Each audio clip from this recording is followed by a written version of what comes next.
안녕하세요. 보이스동입니다. 약 2주 뒤에 K리그 개막을 하게 되어 각 구단들의 이적 시장을 간단하게 정리를 해보고 어떤 시즌을 보내게 될지 간단하게 전망을 해보는 두 번째 영상입니다. 오늘도 재밌게 봐주셨으면 좋겠습니다. 그럼 이제 시작하도록 할게요.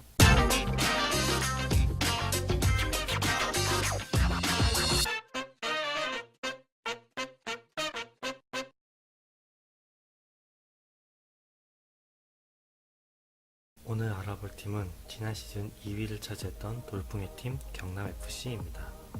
먼저 이적 시장을 통해서 경남FC에 입단하게 된 선수들은 울산현대의 김승준과 이영재, 요코하마FC의 배승진, 부산 아이파크에서 고경민, 전남 드래곤스에서 박광일, 수원 삼성에서 박기동, FC서울의 곽태휘, 알비렉스 니가타에서 송주훈, 말레이시아 트렌가노 FA에서 도동현, 대구FC에서 박태훈, 제주유나이티드 이광선, 일본 도쿠시마 보르티스에서 김종필, 크리스탈 팰리스에서 조던 머치가 정식 입단을 하였고 성남FC에서 조성욱을 임대 영입을 하였습니다. 반면 이적 시장을 통해서 경남을 떠나게 된 선수들도 알아보겠습니다. 먼저 중원을 책임졌던 최영준 선수는 전북현대로 떠났고 이준희 선수는 대구FC로, 수비의 한 축이었던 박지수 선수는 광저우 홍다로 떠났습니다. 파울링이와는 계약 해지를 하였고 아직 오피셜은 나오지 않았지만 팀의 주 득점원이었던 말컹 선수는 허베이 화샤 싱프로 이적하는 것이 이렇게 보인다고 합니다. 경남FC의 이적 시장에 대해서 총평을 해보자면 팀의 중심인 최영준과 주 득점원 말컹 선수가 떠나게 된 것은 많이 아쉽지만 A씨에 출전을 해서 그런지 요소요소에 적절한 보강을 하였고 베테랑과 젊은 선수의 조화를 이루면서 영입을 하였다는 점에서 알찬 이적 시장을 보냈지만 말컹의 빈자리를 채울 만한 선수를 아직 영입하지 못했다는 것이 흠이라고 생각을 합니다. 각 포지션별로 더 자세히 살펴보도록 하겠습니다. 먼저 경남은 ACL에 진출을 해서 그랬는지 수비 보강에 큰 신경을 쓴 모습을 보였습니다.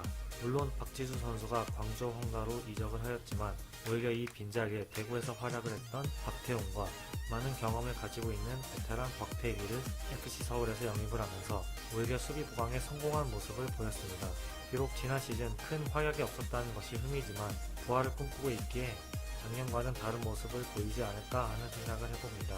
여기에 이 둘을 받쳐줄 배승진, 송주훈, 이광선, 김종필을 영입하고 성남에서 조성욱까지 임대 영입을 하면서 경남의 수비가 이번 시즌에는 작년과는 다르게 풍부한 수비진으로 좋은 수비를 보여줄 것 같다는 생각이 듭니다.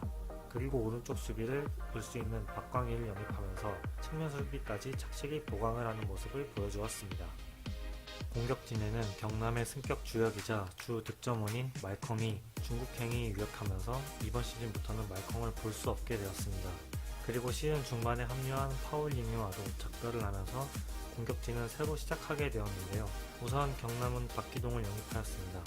비록 말컹에 비하면 부족할 수 있지만 전방에서 어느 정도 버텨야 이선의 선수들이 활발하게 움직일 수 있기 때문에 그의 역할이 굉장히 중요할 것 같다고 생각을 합니다. 그리고 말컹을 최고의 공격수로 만들었던 김종부 감독이기에 박기동도 이번 시즌을 통해 공격 본능에 눈을 뜨지 않을까 싶습니다. 그리고 K리그2에서 꾸준한 활약을 보였던 구경민도 영입을 하여 부족한 공격력을 보강하기 위해 노력했다고 생각을 하지만 말컹을 대체할 외국인 선수를 아직 영입하지 못한 것에 대해 아쉬움이 있습니다. 마지막으로 중원을 살펴보면 그동안 경남의 캉테라고 불릴 정도로 활동량이 많았던 최영준이 전북으로 떠나면서 중원에 큰 공간이 생겼지만 날카로운 왼발킥을 보유한 이영재를 영입하며 보강을 하였고 수비형 미드필더도 가능한 배승진까지 합류하였기에 이들의 호흡이 얼마나 잘 맞느냐에 따라 최영준의 빈자리가 느껴지느냐 아니냐가 될 것 같습니다. 그리고 이 선에선 좋은 재능을 지닌 김승준과 말레이시아에서 활약했던 도동현을 영입하여 기존의 쿠니모토, 네게바, 백이종 등과 좋은 호흡을 보여줄 수 있을 것 같습니다. 여기에 방점으로 찍은 조던 머치의 영입은 경남의 공격 활로를 열어줄 수 있는 영입이라고 생각합니다. 그도 부상 등으로 많은 활약을 하지는 못했지만 그의 재능으로 인해 경남이 지난 시즌과는 다르게 좀 더 다양한 공격을 보여줄 수 있지 않을까 하는 생각이 듭니다.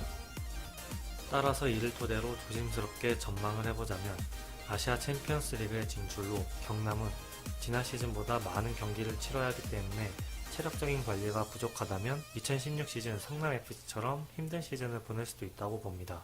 그러나 개인적인 생각으로는 중상위권 경쟁을 펼칠 것 같은 생각이 듭니다. 왜냐하면 앞서 설명했듯이 수비력은 지난 시즌보다 확실히 보강이 된 느낌은 들지만 지난 시즌 말컹의 골 결정력 때문에 질 경기는 비기고 비길 경기를 극적으로 이기는 경기가 많았던 만큼 뛰어난 공격력으로 2위까지는 했었으나 이젠 그는 볼 수 없기 때문입니다. 물론 네게바와 쿠니모토, 김효기 그리고 새로 합류한 조던 머치 등 좋은 공격 자원들이 많이 있지만 확실하게 해결을 해주던 말컹의 부재가 주요 길목마다 경남의 발목을 잡지 않을까 하는 생각이 듭니다. 그렇기 때문에 경남의 이번 시즌 성적은 중상위권 싸움을 치열하게 할 것 같은 예상이 듭니다. 이번 시즌 경남의 키워드는 도전이라고 생각합니다. 앞서 말했지만 2016 시즌 성남FC가 ACL에 진출하면서 좋은 모습을 보였지만 일정으로 인해 체력의 과부하가 걸리면서 조금씩 무너지는 모습이 보였습니다. 스쿼드가 얇은 시도민 구단으로서의 한계가 드러났다고 볼 수 있는데 이적 시장을 통해 잘 보강한 경남이 잘 헤쳐나갈 수 있을지 지켜보는 것이 큰 관전 포인트 중에 하나라고 봅니다. 지금까지 경남의 이적 시장을 정리해보고 간단하게 전망을 해보았습니다. 과연 지난 시즌 돌풍에 이어 이번 시즌에는 어떠한 모습을 보이게 될지 기대가 되네요. 다들 좋은 하루 보내시고 오늘도 봐주셔서 감사합니다.